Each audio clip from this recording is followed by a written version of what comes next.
Di sini saya akan menjelaskan tentang teori perkembangan konflik.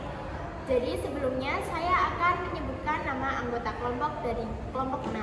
Yang pertama ada saya, Gita Rifda Azima, dan yang kedua ada Abdul Aziz Al-Hakim, yang ketiga ada Chelsea Nabila Olivia, yang keempat ada Rafisa Agil, dan yang terakhir ada Dani Robert Limampau.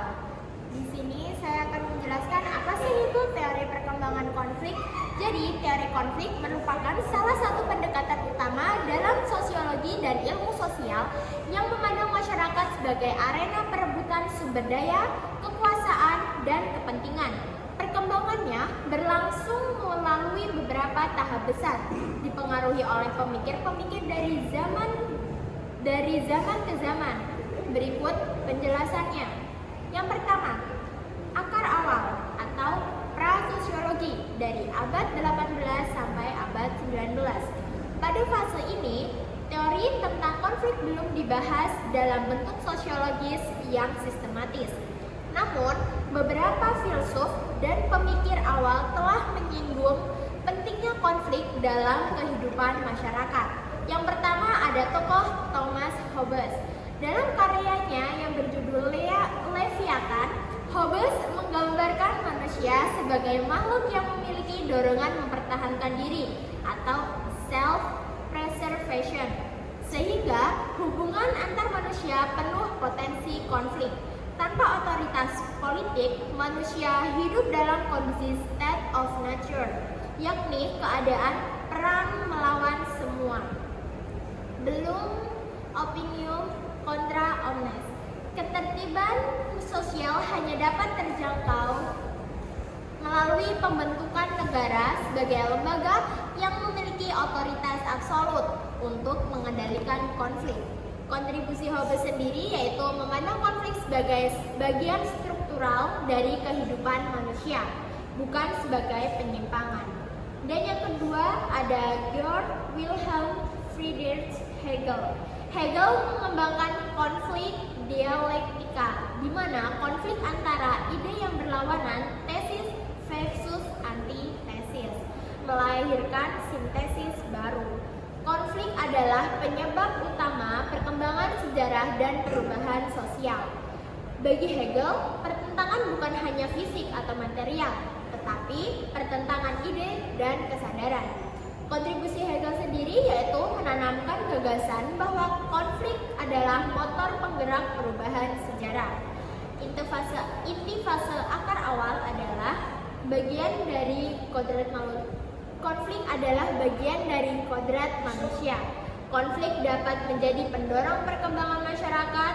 Pemikiran tentang konflik berkembang dari filsafat menuju kajian sosial yang lebih ilmiah. 2. Teori konflik klasik abad 19 sampai abad 20. Fase ini ditandai dengan munculnya teori konflik dalam bentuk ilmiah dan sistematis, terutama dalam sosiologi. A. Karl Marx. Marx adalah tokoh paling berpengaruh dalam teori konflik. Konsep utamanya adalah pertentangan kelas antara borjuis pemilik modal dan proletar pekerja.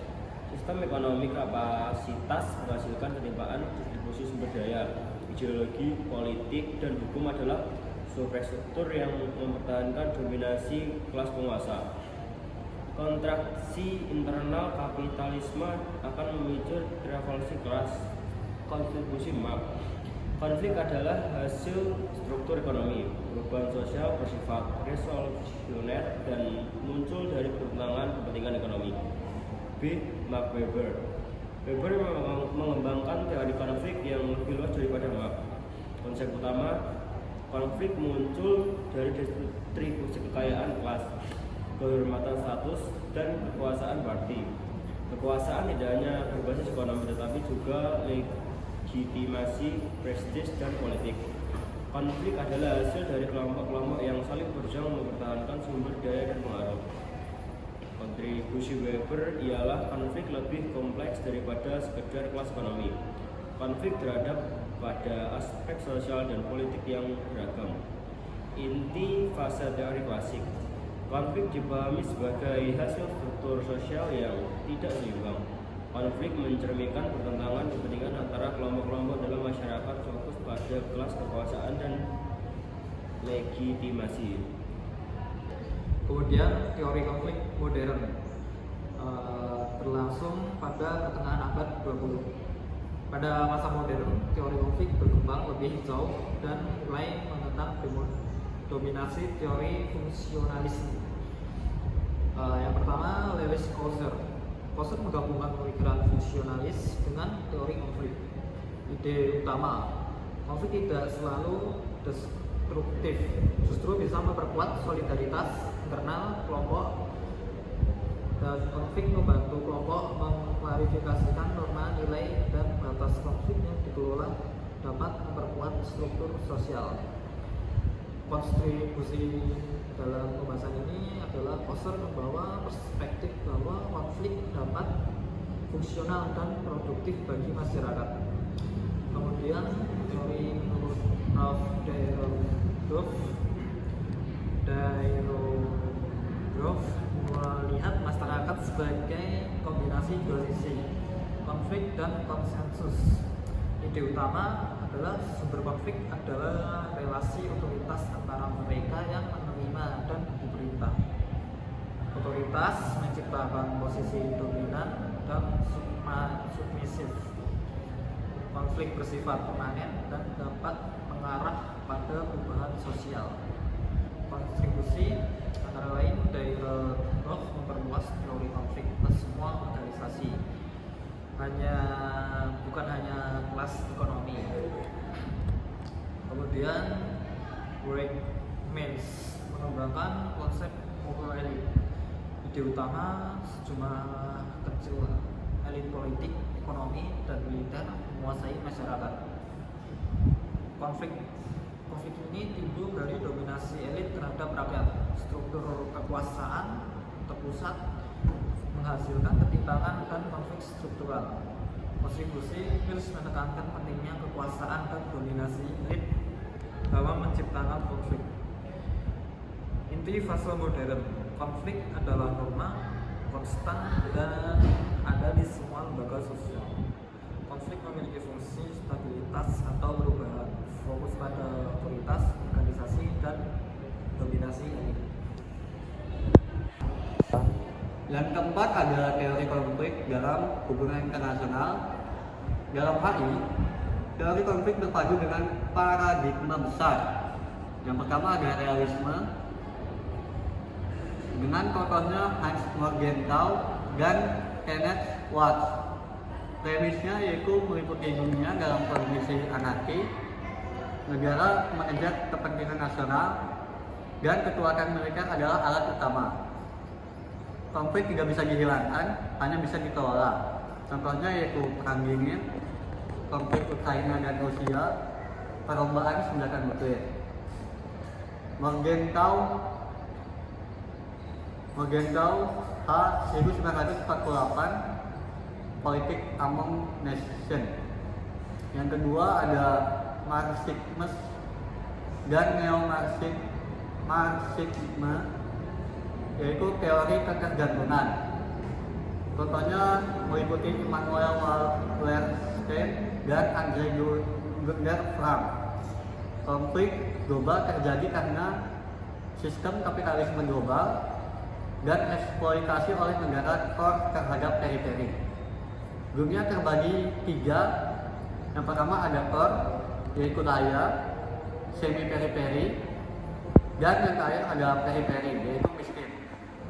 Contohnya ketergantungan Afrika pada Eropa dan utang negara berteman ke IMF dan World Bank.